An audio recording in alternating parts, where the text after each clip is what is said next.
బుధాదిత్య యోగం. వసుదేవసుతం దేవం కంసచాణూరమర్దనం దేవకీ పరమానందం కృష్ణం వందే జగద్గురుం. జగదేక వీరుడైనటువంటి అర్జునుడు వారికి జగద్గురు అయినటువంటి శ్రీకృష్ణ వారి పరమాత్మ యొక్క పాదపద్మాలకు మనం నమస్కారం చేసుకుందాం. మరి ఈ బుధాదిత్య యోగాలు అంటే ప్రబలమైనటువంటి యోగం ఇది. యోగాలన్నింటిలో కూడా గజకేసరి యోగాన్ని చూసాం మనము, మాలవ్య యోగము, హంసతూలిక తల్పంపై ఉండేటటువంటి హంసమాలిక యోగం, ఇలా ఎన్నో రకాల యోగాలు మనం చెప్పుకుంటాం రాజయోగాలని. వాటిల్లో మొట్టమొదటిది, అన్నిట్లకంటే ఎక్కువైనటువంటిది, చాలా గౌరవప్రదమైనటువంటిది అంతా కూడా బుధాదిత్య యోగం. ఇది సాధారణంగా రాజకీయ మంత్రులకి, రాజకీయ నాయకులకి, పెద్ద లెవెల్లో ఉన్నటువంటి ఆఫీసర్లకి మాత్రమే ఉంటుంది అని అనుకుంటారు. కాదు, సామాన్య మనిషికి కూడా ఉంటుంది. అంటే మీరు ఎక్కడికి వెళ్ళినా సరే, రారా బాబు, వీడొచ్చాడేంట్రా బాబు అని అనుకోకుండా రండి గురుగారు రండి అని పిలుస్తారు. చూసారా? వాళ్ళకి ఎక్కడికి వెళ్ళినా సరే రాజా లాంఛనాలతోనే వాళ్ళ కార్యక్రమాలు అన్నీ కూడా మనకి జరుగుతూ ఉంటాయి. దీన్నే బుధాదిత్య యోగం అంటారు. అంటే ఏంటంటే రవి బుధుడు ఇద్దరూ కలిసి చక్కగా మనకి 25వ తేదీన మే నెలలో మనకి వీళ్ళిద్దరూ కూడా కలవబోతున్నారు. మరి వృషభ రాశిలో పట్టేటటువంటి ఈ యొక్క బుధాదిత్య యోగం ఈ 12 రాశుల వారికి కూడా అనేక రకమైనటువంటి మార్పులను తీసుకొస్తుంది. మనం విడివిడిగా ఏ ఏ రాశులకి ఏం తీసుకొస్తుందో చెప్పుకుందాం. అయితే ఈ బుధాదిత్య యోగం వల్ల లాభాలు ఏమిటండి అంటే, ఇప్పుడు చాలామంది ఒకే క్లాసులో చదువుకుంటారు, గవర్నమెంట్ టెస్టులు రాస్తారు, మరి ఒకళ్ళే సెలెక్ట్ అవుతారు. ఒక కలెక్టర్ గానో ఒక ఇంజనీర్ గానో ఏదో. ఇది బుధాదిత్య యోగం. మరి ఎంతోమందికి కోట్ల కొద్దీ రూపాయలు ఉంటాయి, వాళ్ళంతా కూడా కాలినడకను నడుస్తారు. అంటే వాళ్ళు ఏమీ లేకపోయినా సరే కార్లు కొంటారు. ఎందువలన? మీకు బుధాదిత్య యోగం.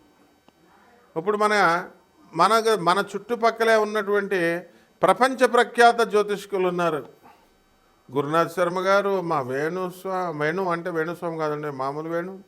మరి అలాగే చక్కగా చాలామంది, అనంత శర్మ, వీళ్ళంతా కూడా అసలు కోట్లాది రూపాయలు ఉన్నాయి వీళ్ళ దగ్గర. అయినా సరే మామూలుగా సింపుల్గా ఏం తెలియని అమాయకుల్లాగా బైకుల మీద వస్తూ ఉంటారు.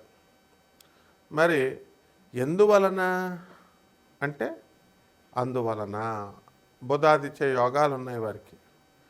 కొంటారనమాట. అప్పుడు చాలా చక్కగా ఈ యొక్క ధర్మంగా వీళ్ళు వెళుతూ ధర్మంగా చేసేటటువంటి పంతులు గారులు, జ్యోతిష్కులు చాలామంది ఉన్నారు. వీళ్ళందరికీ నిజమైనటువంటి బుధాదిత్య యోగం అన్నమాట. కాబట్టి బుధాదిత్య యోగం, బుధుడు మనకి మిత్రక్షేత్రంలో ఏర్పడుతుంది.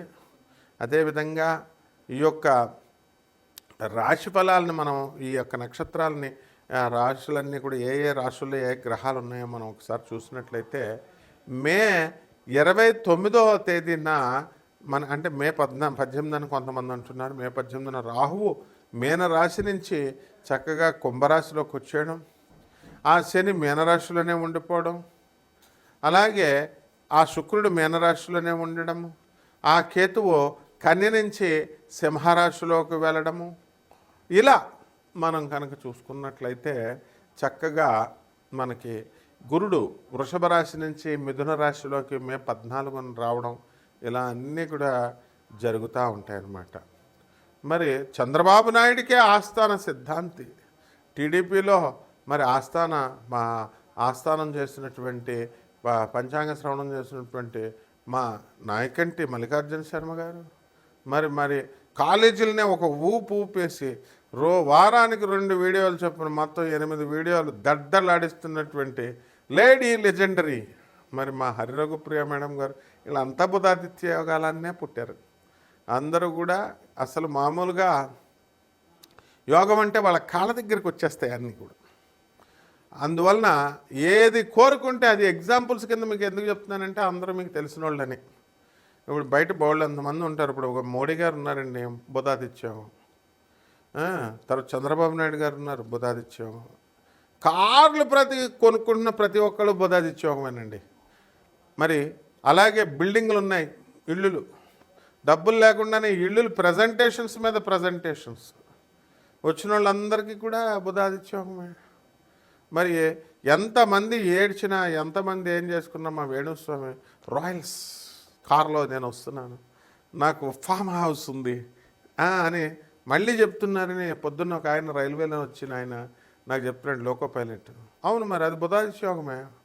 పూర్వజన్మల్లో ఎన్నో పుణ్యాలు చేశారు వీళ్ళంతా కూడా. అందువలన బుధాదిత్య యోగాలు. అందువలన ఎప్పుడైనా సరే మనం పూర్వజన్మ పుణ్యాన్ని బట్టే వస్తుందన్నమాట ఆ యొక్క రాశి ఫలాలు అనేటటువంటిది. అందువల్ల మనకు అవకాశం లేదేమో, మనకు బుధాదిత్య యోగం లేదేమో అని మీరు ఏది మదనపడద్దు. బుధాదిత్య యోగం లేకపోయినా సరే తెప్పిస్తాం. అదే మన ముల్లపూడి స్పెషల్. వింటున్నారా? కాబట్టి నిరాశపడకండి. మీరు అందరూ కూడా బుధాదిత్య యోగానికి ట్రిక్స్ చెప్తాం మనం, ట్రిక్స్. అండ్ మా స్టూడెంట్స్ అడుగుతారండి, ఎంసెట్లో మాకు ఫస్ట్ ర్యాంక్ ఎలా రావడం? Short cuts, short term course, తక్కువ టైంలో ఐఐటీని కొట్టాలా, నీట్ కొట్టాలా. ఆ కాలంలో వడ్లమూడి రత్తయ్య గారి కాలం నుంచి మేము చెప్పుకుంటూ వస్తున్నాం. మేము స్టూడెంట్స్గా ఉన్నప్పుడే మాకు తెలీదా ఎంసెట్లో ట్రిక్స్. అట్లాగే ఈ జ్యోతిష శాస్త్రంలో మా గురుదేవులైనటువంటి మధుర కృష్ణమూర్తి శాస్త్రి గారు, మరి వారి యొక్క అనుగ్రహంతో ఎంతోమంది, మా గురువుగారు అయినటువంటి ఇకిరాల వేదవ్యాస గారు ఐఏఎస్ పిహెచ్డి వారు, ఎంతమంది గురువులను మేము సేవించుకున్నాం. వాళ్ళందరి ఆశీర్వాద భిక్షతో మరి మీ అందరికీ నేను చెప్తున్నాను, కంపల్సరీ మీ అందరికీ కూడా బుధాదిత్య యోగం పట్టడానికి చక్కటి చిట్కాలు చెప్తాం. ఖర్చు లేనటువంటివి, డబ్బులు అవసరం లేనటువంటివన్నీ కూడా ఈ ముందుగా ఈ 12 రాశుల మీద ఎలా ఈ బుధాదిత్య యోగం ప్రభావం చూపిస్తుందో చూద్దాం. వృశ్చిక రాశి. ఈ వృశ్చిక రాశి వారందరికీ కూడా బుధాదిత్య యోగం మరి మనకి సప్తమంలో రవిబుద్ధులు ఇద్దరు కలవడం, మరి ప్రభుత్వ ఉద్యోగాలు కోసం ప్రయత్నిస్తున్నటువంటి వాళ్ళు ఎవరైతే వృశ్చిక రాశిలో ఉన్నారో అటువంటి వాళ్ళందరికీ కూడా ప్రభుత్వ ఉద్యోగాలు రావడానికి అవకాశాలు ఉన్నాయి. మరి చదువుల్లో వీళ్ళంతా కూడా ముందంజకు వెళతారు. అయితే ఈ వృషభంలో ఉన్నటువంటి గురుడు మిథున రాశి ప్రవేశం చేయడం వల్ల మే 14 తర్వాత చదువుల్లో కొంచెం డల్ అవ్వడం, ఆర్థిక ఇబ్బందులు అనేటటువంటి ఏర్పడడం జరుగుతుంది. అదేవిధంగా ఈ యొక్క గురుగ్రహము మనకి అప్పుల్ని తీసుకొచ్చి మనకిచ్చే విధంగా మనకి మారడం జరుగుతుంది. మీకు ఈ యొక్క రాశి వారికి మే 14 తర్వాత కొత్త అప్పులు మీకు దొరకడం, అలాగే ఈ విధంగా మీరు ముందుకు దూసుకొని వెళ్ళిపోవడం అనేటటువంటివి జరుగుతాయి. అలాగే రైతుల దగ్గరికి వచ్చేసరికి అంత బాగుండలేదు మనకి వృశ్చిక రాశి వారికి అందరికీ కూడా. మే 18 తర్వాత అర్ధాష్టమ రాహువు, పంచమంలో శని శుక్రులు ఉండడం, కాబట్టి కుటుంబంలో ఒక విధమైనటువంటి మనస్తాపం, కొన్ని విషయాల్లో మీకు మొండిగా వ్యవహరించడం, మీ ఆలోచన ప్రవృత్తి కూడా, మనం ఎవడైతే మనల్ని తిడతాడో వాడిని మనం డబల్ తిట్టాలి అనేటటువంటి ధోరణితో మీరు కలిగి ఉండడం అనేటటువంటివి జరుగుతుంది. మొండి మనుషులు అయిపోతారు. మీ పిల్లలు కూడా అదేవిధంగా మీకు మనశ్శాంతి లేకుండా చేస్తూ ఉంటారు, చిన్న పనులు, తప్పుడు పనులు చేయడం వల్ల. అలాగే లేదా మీకు కావలసినటువంటి సీట్లు కావాలనుకున్నప్పుడు ఆ సీట్లు మీకు రాకుండా ఉండడం. సపోజ్ MIT సీట్లు, తర్వాత ఈ యొక్క ఫారెన్ యూనివర్సిటీ, స్టాన్ఫర్డ్ యూనివర్సిటీ, ఇలాంటి వాటిల్లో అప్లై చేసుకున్నప్పుడు ఆ సీట్లు మీకు రాకుండా ఉండడం, ఇలాంటివన్నీ కూడా జరగడానికి అవకాశాలు ఉంటాయి. కాబట్టి ఇలాంటి పరిహారాలు కొన్ని చేసుకోవాల్సినటువంటి అవసరం ఉంది.